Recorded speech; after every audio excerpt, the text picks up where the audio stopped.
मी महात्मा ज्योतिबा फुले बोलतोय। आज 3 जानेवारी सावित्रीबाईचा जन्मदिवस। तुम्ही सगळ्या सावित्रीच्या लेकी तो जन्मदिवस साजरा करत आहात हे पाहून मला खूप आनंद झालाय। खरंच सांगू का, सावित्री फक्त 9 वर्षाची होती तेव्हा ती लग्न होऊन आमच्या घरी आली।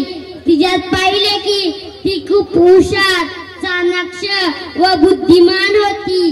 तिला नवीन गोष्टी शिकायची खूप आवड होती। तिला वाचन लेखन करायला खूप आवडायचे। आम्ही तिला शिकवायला सुरुवात केली। शिकत असताना लोक तिला खूप नावे ठेवली, तरीही ती शिकली व सर्वांना शिकवण्याचे ठरवले। समाजातील वाईट रूढी परंपरेचा आम्हाला खूप त्रास झाला, पण सावित्री थांबली नाही।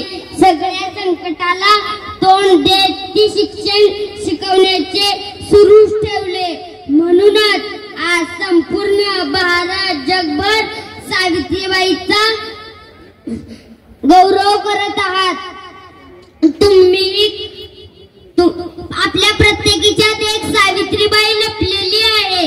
तुम्हीही खूप शिका, समृद्ध बना, सक्षम बना, कर्तव्यदक्ष बना,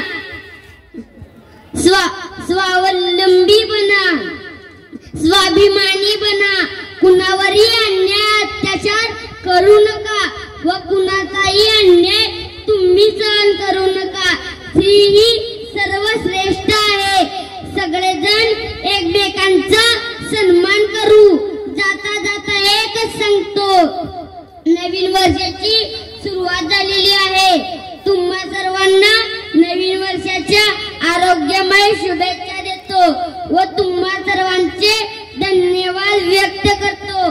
जय हिंद, जय महाराष्ट्र, जय सावित्री, जय सावित्रीच्या लेकी। धन्यवाद।